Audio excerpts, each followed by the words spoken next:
It was the second week of December when my mom's annual holiday text came through, same time it always did, like clockwork. Christmas dinner will be at our place this year, 6 p.m. sharp. Please bring dessert or wine. Love you. And just like every other year, I stared at the message longer than I should have, debating whether or not to respond. It wasn't that I hated Christmas. Honestly, I used to love it. I loved the quiet hum of carols in the background, the smell of cinnamon and clove, the way snow softened everything. But ever since my divorce 6 months ago, I hadn't exactly felt like decking the halls. And spending 3 hours in a room with people who treated my personal life like tabloid gossip didn't sound like the warm, festive family gathering Mom liked to imagine it was. My name's Owen. I'm 34, live just outside of Cincinnati, and until recently, I was married to a woman named Danielle. We met in college, stayed together through the job changes, the house purchase, the early career chaos, the whole picture. Until one day, that picture cracked. No cheating, no scandal. Just quiet detachment and the slow, unspoken realization that we wanted very different lives. The divorce was mutual, respectful, and as clean as it could have been. But try telling that to my brother, Nate. Nate's 2 years older, and if you ever meet him, you'll know within 5 minutes. He's the kind of guy who introduces himself with a firm handshake and a humble brag, usually about his new SUV, his golf handicap, or the team he manages at work, which, as far as I can tell, consists of 2 interns and a guy named Mike who never answers emails. Growing up, he was always louder, bolder, and way more charming in that brash, punch-you-on-the-shoulder kind of way. And our parents loved it. My mom used to call him her firecracker. I was her thinker. Translation: he caused the chaos, and I cleaned it up. So when I showed up at Christmas dinner last year newly single and not in the mood for small talk, I expected a few awkward moments. Maybe a passive-aggressive comment from Aunt Lisa about how marriage is hard work, or one of the cousins asking if I was seeing anyone new yet before I'd even taken off my coat. What I didn't expect was Nate deciding to turn me into the punchline of the night. The first hour or so was mostly tolerable. My mom had decorated the dining room like she was hosting a Hallmark special. Gold-rimmed china, tall white candles, garlands wrapped around every banister. Everyone acted nice enough. I made small talk with my cousin Julia about her new dog, helped my niece tie her shoe, laughed at the usual stories Dad told even though I'd heard them 100 times. Nate and his wife, Brittany, arrived late as usual, sweeping in with the breeze and the smell of expensive perfume. Brittany kissed everyone on the cheek like we were all extras in a French movie and made a big show of unwrapping the dessert she brought, some overpriced bakery item in a box with gold lettering. I didn't have time to bake, she said with a fake little pout. But this has real Madagascar vanilla. Nate caught my eye from across the table and grinned. How's bachelor life, little bro? He said loud enough for a few heads to turn. I gave him a tight smile. Fine, I said. Quiet. He laughed. I bet it is. I tried not to let it get to me. That was Nate's way. He liked being the center of attention, liked poking fun when he thought he could get a laugh. I used to be able to brush it off. But something about the smug tone in his voice, like he was proud of being married, proud that I wasn't, rubbed me the wrong way.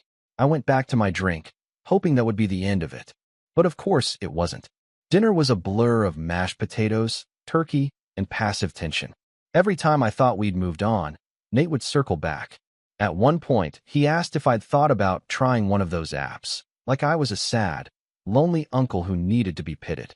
At another, he nudged my elbow and said, Hey, at least you don't have to listen to anyone snore anymore, right? Brittany just smiled like it was all harmless fun, and Mom kept shushing him, but softly, like she didn't really mind the entertainment. I kept my cool. Barely. But by the time dessert was served, Brittany's overpriced cake that tasted like sugar and air, I was ready to go home. I'd even pulled out my phone to check the Uber wait time when Nate stood up, fork in hand, and tapped his glass. All right, everybody, he said with that stupid self-satisfied grin. I know we usually wait for Dad to give the toast, but I just want to say a few words. It's been a big year, right? Julia graduated. Brittany launched her podcast. Mom finally got her kitchen remodel. And our little brother here. He turned to me, eyes twinkling with mock sincerity. Well, he's officially back on the market. Single and desperate. Laughter rippled across the table. Not everyone joined in, but enough did. Aunt Lisa covered her mouth like she wasn't sure if she should be laughing. Dad chuckled quietly. Even my mom smiled awkwardly, as if unsure whether to scold him or not. And there I was, sitting with a glass of wine halfway to my lips, feeling like the floor had shifted underneath me. That's when I said it. I didn't raise my voice. I didn't stand up. I just put the glass down, looked Nate dead in the eye, and said, "That's funny coming from someone whose wife just asked me last week if our lawyer was any good." The silence that followed was absolute. No one moved. Brittany's smile disappeared so fast, it was like someone had flipped a switch. Her chair scraped loudly against the floor as she stood up and left the room without a word. Nate's face drained of color. For once in his life, he didn't have a comeback. The rest of the night unraveled in slow motion. But that moment was the spark. And it wasn't just about the toast. It was about years of being the quiet brother, the second choice, the one who never made waves. And I realized something as I sat there in the awkward silence Nate had created for himself. This wasn't over. Not by a long shot. The drive home that night was quiet, but my thoughts were anything but. Snowflakes scattered across my windshield like static, and my fingers tightened around the steering wheel every time I replayed Nate's smug voice in my head, single and desperate. I could still see the flicker of discomfort on Brittany's face just before she stormed out, the stunned silence that followed, the way Nate's hand had trembled slightly as he sat back down and pretended to drink his wine. He hadn't said another word to me that night. Neither had Mom, not really. She'd offered me a polite drive safe by the door, her eyes darting past me like she was already regretting inviting us both. I wasn't even angry at that point, just numb. Like I'd been running on autopilot for so long that I'd forgotten what it felt like to be insulted to my face and actually feel it. And underneath the numbness, there was something else, something sharper. Not just resentment, not just embarrassment, but a very specific kind of clarity. Because in that moment, as I drove through the dark roads back to my half-empty apartment, I knew something had shifted. And I wouldn't, go back to pretending everything was okay. For the next few weeks, I kept my distance. No texts, no calls. I busied myself with work, spent weekends hiking, bought a few plants I had no idea how to care for. I thought maybe the silence would cool things down. Maybe Nate would apologize. Maybe Mom would check in. But the family group chat stayed quiet, except for the occasional forwarded meme or reminder that Dad's birthday was coming up in mid-January. Dad's birthday was usually a casual thing. Dinner at the house, store-bought cake, Dad telling the same joke about turning 29 again. I debated skipping it, but in the end, I went. Not for anyone else. Just for Dad. He'd always been more of a quiet observer, never one to pick sides. And even though he hadn't defended me at Christmas, he also hadn't laughed either. That counted for something. When I arrived, everyone was already there. Nate was on the couch with a beer in hand, legs spread like he owned the place. Brittany wasn't with him. Instead, he was flanked by my cousin Liam and some guy I didn't recognize, talking loudly about a new investment opportunity. Mom was in the kitchen plating chicken tenders like it was a 5-star entree. She looked up when I walked in and offered a smile that didn't quite reach her eyes. "You made it," she said. I said I would. I handed her the bottle of red wine I'd brought and stepped back, waiting for the usual awkward pause. She took it without comment, then turned to the oven, mumbling something about the rolls burning. Dinner was tense, but not in the obvious way. It was the kind of tension that sits under your skin, where every smile feels a little too forced and every question sounds like a test.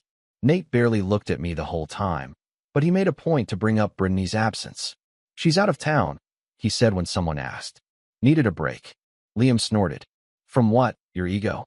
Everyone laughed, except Nate. His smile faltered for a second, and his eyes flicked toward me like he thought I'd orchestrated the jab. I didn't respond.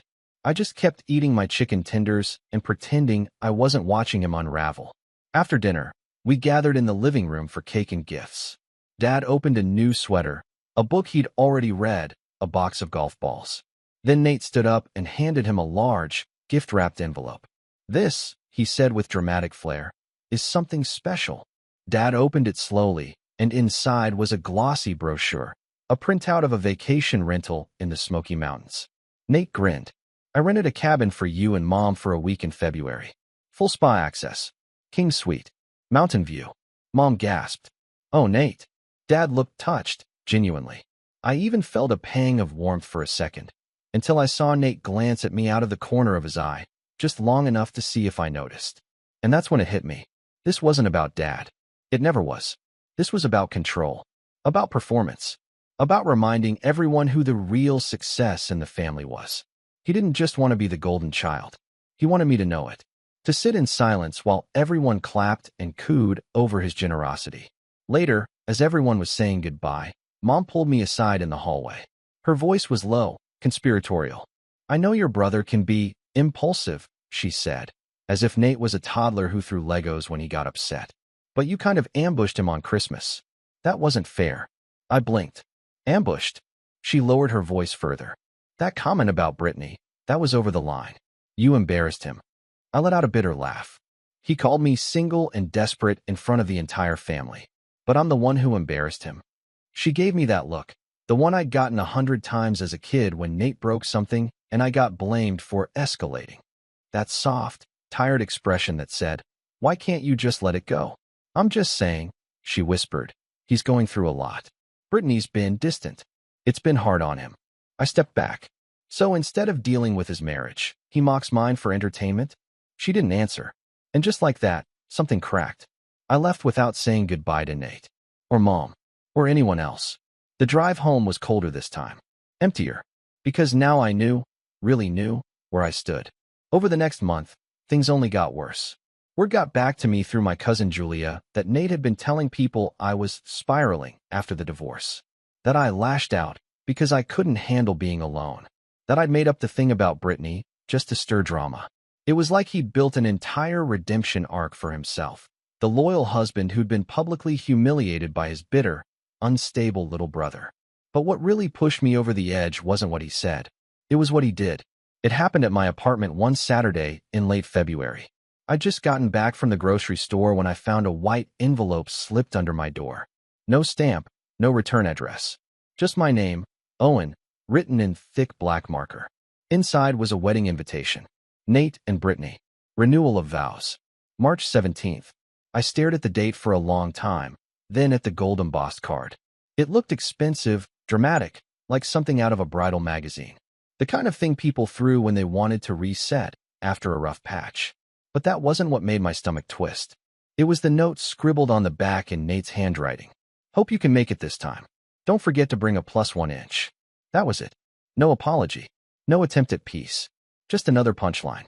Another performance. And it wasn't just a reminder that I was alone. It was a challenge. A dare. Like he wanted to see how far he could push before I snapped. Well, he was about to find out. Because if Nate wanted a show, I was finally ready to give him one. And this time, I wasn't going to play the quiet brother anymore.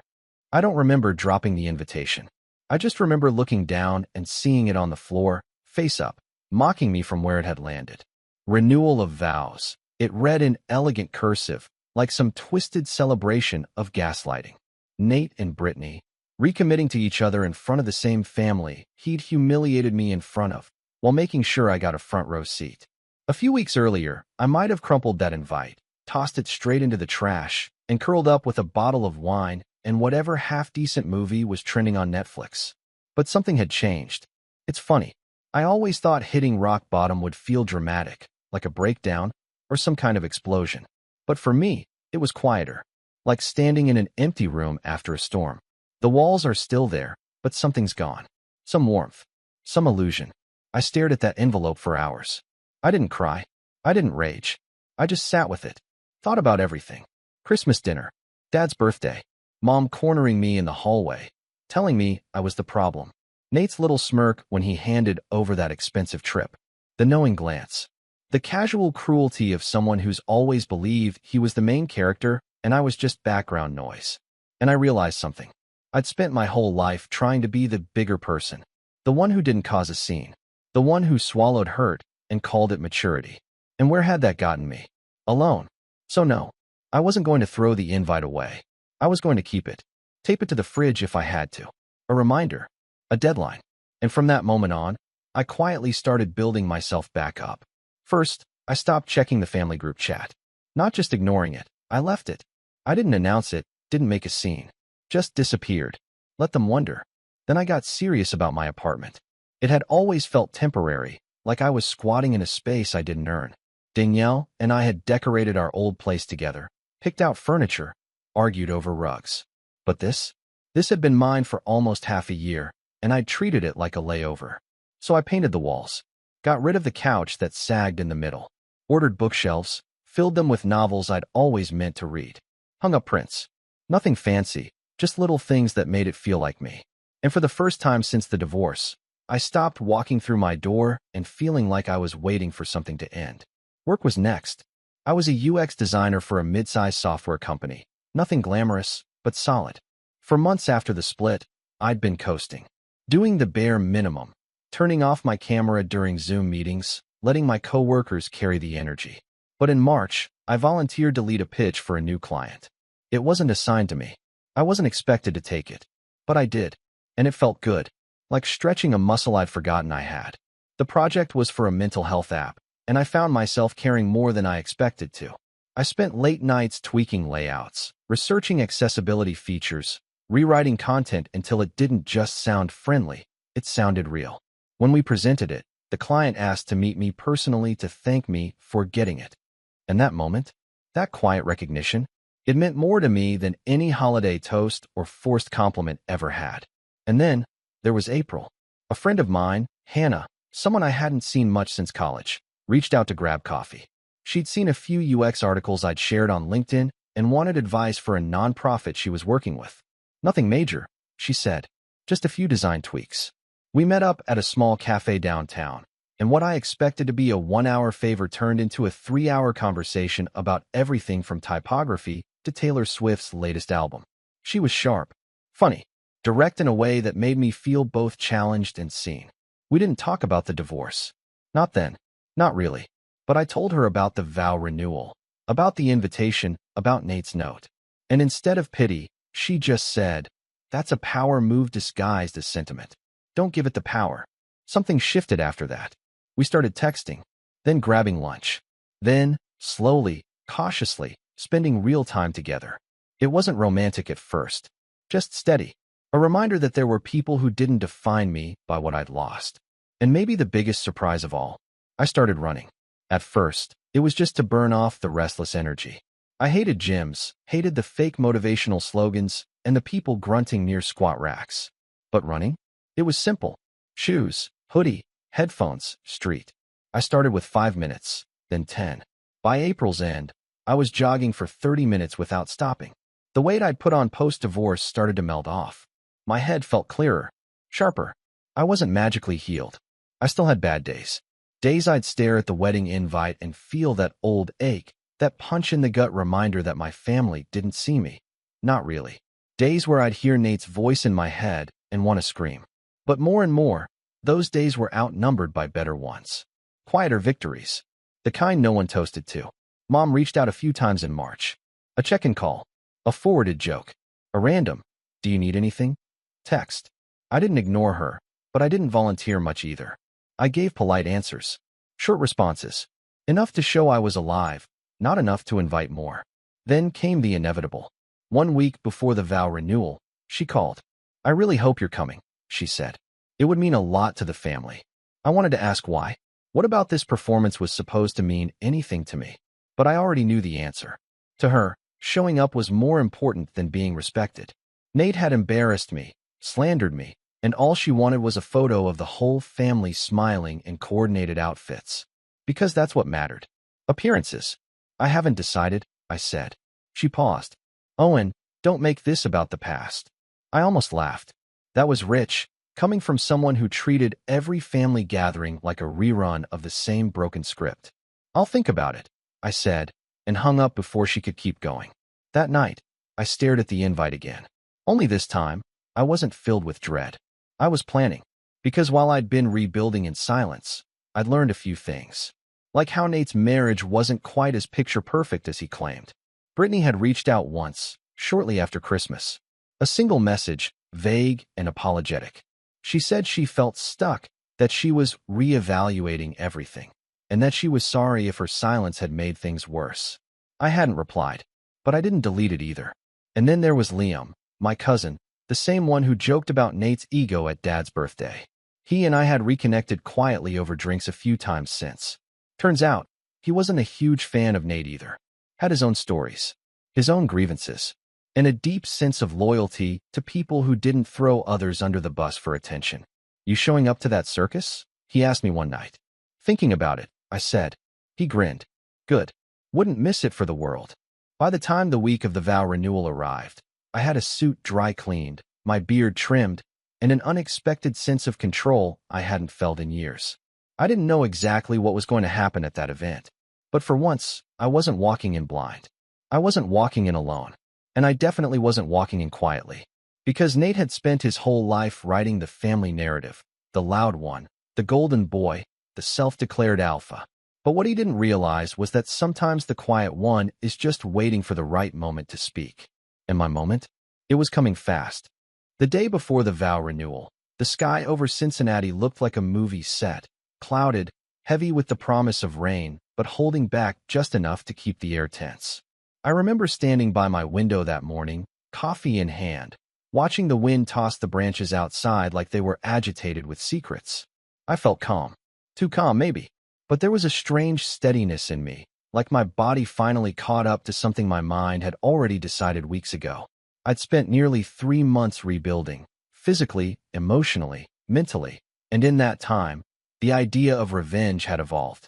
It wasn't about humiliating Nate anymore. Not directly, at least. It was about disrupting the story he had written for himself. The one where I was just the sad little brother in the background, alone and overlooked. The one where he played the leading man in every family narrative. No, this time, I'd be the one writing the script. It started subtly. A few well-placed conversations. Quiet check-ins. I wasn't going to do anything loud. No shouting match. No drinks thrown in faces. I wanted something smarter. Sharper. I'd been talking to Liam more frequently. Partly because I genuinely liked him, and partly because he had a front-row seat to Nate's carefully curated world. One evening, about 2 weeks before the renewal, we were at this dim bar near downtown, and I finally asked him something I'd been chewing on for a while. "Do you think Nate really knows how bad things are with Brittany?" Liam raised an eyebrow. "What do you mean?" "I mean, she texted me back in January. After everything. Just one message, but it wasn't exactly the kind of thing a happily married person sends." He looked thoughtful for a second, then took a sip of his beer and said, "Honestly, I don't think he knows anything outside his own echo chamber." I nodded. "Do you think she'd talk to me again?" Liam gave me a long look, then pulled out his phone. "Don't ask me. Ask her." He didn't even hesitate. Just sent a text right then and there, casually letting Brittany know I might be reaching out. And just like that, the last piece slid into place. The next afternoon, I met Brittany for coffee. A public place. Neutral ground. She arrived in oversized sunglasses and a trench coat, like she was meeting a journalist for a scandalous interview. But when she pulled them off, she looked tired. Not sad. Not angry. Just exhausted. Like someone who'd been pretending too long and forgotten what her real face looked like. "I wasn't sure you'd reach out," she said. "I wasn't sure you meant it." She smiled. "Touché." We sat down, and I didn't waste time. I told her I wasn't here to make things worse. That I wasn't bitter. That I didn't want to rehash what Nate said or how she reacted. What I wanted, honestly, was context. And maybe some clarity. She sighed and looked down at her latte. "It's been bad for a while," she said quietly. We were already on rocky ground when he made that toast. I think part of him was trying to prove something. That he still had the upper hand. That he still looked like the guy who had it all figured out. I didn't say anything. She looked up at me. "I was never angry at you." "Embarrassed?" "Yeah, but not because of what you said. Because of what it exposed." I let her sit with that. Let it breathe. She stirred her drink. "You know, the renewal was my idea. But not for the reason you think. I wanted it to be our last performance. A final act. I told myself, if things didn't change after this, I was walking away."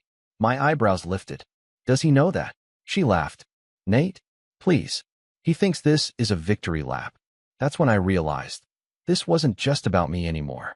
Nate hadn't just underestimated me. He'd underestimated everyone around him. Brittany, Liam, probably even Mom. He assumed the roles we played were permanent. That we were all happy to orbit around his little son. But people change. And stars burn out. The more Brittany and I talked, the clearer it became. We didn't need to destroy Nate. We just needed to expose him. Let the truth slip through the cracks of his perfect image until it collapsed on its own. And the vow renewal? That was the perfect stage. We didn't hatch some big master plan. We didn't need to. All it took was a little honesty, a few nudges, some well-placed conversations in the right corners, a strategic comment, a slow reveal. Let the audience connect the dots. The next few days were quiet, calculated. I told Liam what I'd learned.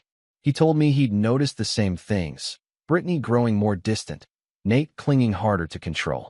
We decided to show up together. Two solo attendees with nothing to prove and everything to observe. Then I picked out my suit.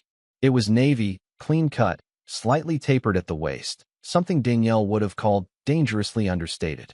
I paired it with a charcoal tie, polished shoes, and the smallest smirk I'd ever worn in public. The kind that says, "You have no idea what's coming." Hannah texted that morning. "Hannah, still breathing?" "Barely," I replied. "Remember, it's just a room full of people who've never seen you at full power." I paused, then typed, "You're coming, right?" She didn't answer right away, but 30 minutes later, she sent a photo. She was wearing a wine-red dress and heels that looked like a threat. Her caption just said, "Save me a seat." I smiled. I hadn't planned on bringing a date, but something about walking into that venue with someone who didn't come from that world, someone who only knew me as me, not as Nate's little brother, felt important. The renewal was held at this high-end event hall on the edge of town. It had fake Grecian columns, too much marble, and a fountain in the lobby that smelled vaguely of chlorine and roses. When I stepped inside, it felt like I was walking into a play mid-performance. Everything was posed. Smiles too wide, dresses too tight, laughter too loud. And at the center of it all, Nate. He was wearing a tux like he'd rented it from James Bond's personal tailor. Hair slicked back, grin plastered on like he'd been rehearsing it in the mirror. When he saw me, something flickered in his eyes. Surprise, maybe. Annoyance. I couldn't tell. But his smile didn't waver. "Look who decided to crawl out of exile," he said, clapping a hand on my shoulder. I matched his tone. "Wouldn't miss your big act." He chuckled like I was joking, then noticed Hannah beside me. "Oh, and you brought." "Hannah," she said, extending her hand confidently. "Nice to meet you." Nate's handshake faltered slightly. "Pleasure." I watched him clock her appearance, her poise, the way she looked me in the eye, and I knew it bothered him. Not because he cared who I dated, but because he didn't expect me to walk in with someone who didn't look breakable. We found our seats near the front. Brittany was nowhere in sight. Guests trickled in. Champagne flutes were passed. Polite chatter buzzed around the room. And slowly, quietly, I began planting seeds. It wasn't hard. A whispered comment to Mom. "Brittany seems nervous. I hope she's okay." A casual question to Aunt Lisa. "Did Nate ever tell you what happened the night after Christmas?" A side-eye glance during Nate's speech that made Liam snort loud enough to draw a few heads. Nothing major. Just friction, doubt, subtle shifts in the audience's gaze. By the time Brittany walked down the aisle in a sleek, minimalist dress, not bridal white, but a soft silver that shimmered under the lights, the room was buzzing with unspoken questions. And then, just before the ceremony began, Brittany did something no one expected. She stepped up to the podium and asked to speak. Not Nate. Not the officiant. Her. She looked radiant. Not like a woman in love, but like someone reclaiming her voice after a long silence. And when she started talking, well, let's just say the air in the room changed completely. The room fell into a kind of silence that didn't feel like respect. It felt like uncertainty. The kind of hush that happens when something's gone off script, but no one's sure yet whether it's intentional. Brittany stood at the podium, eyes scanning the crowd like she was searching for an anchor.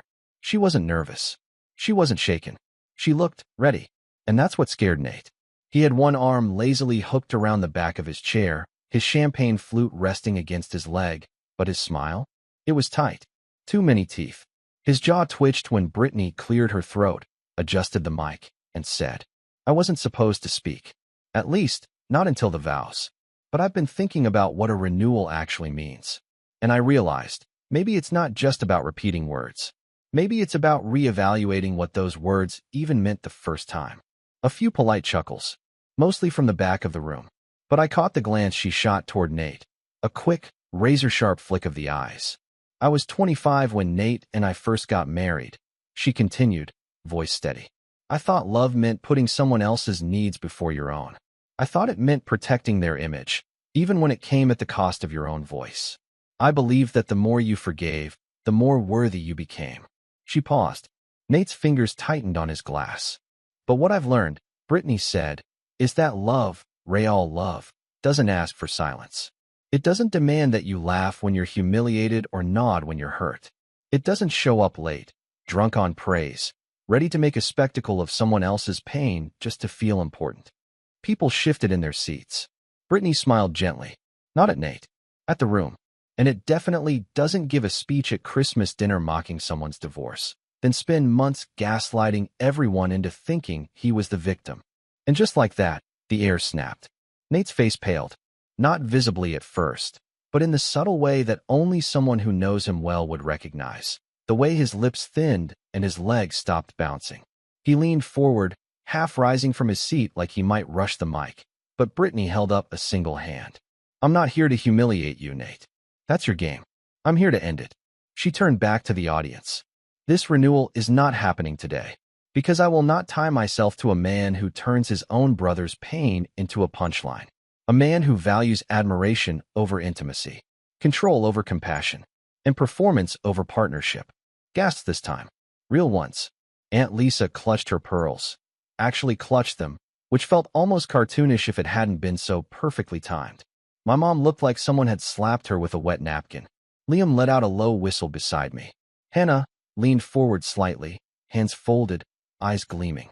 Brittany looked straight at Nate, then lowered her voice so the room had to lean in.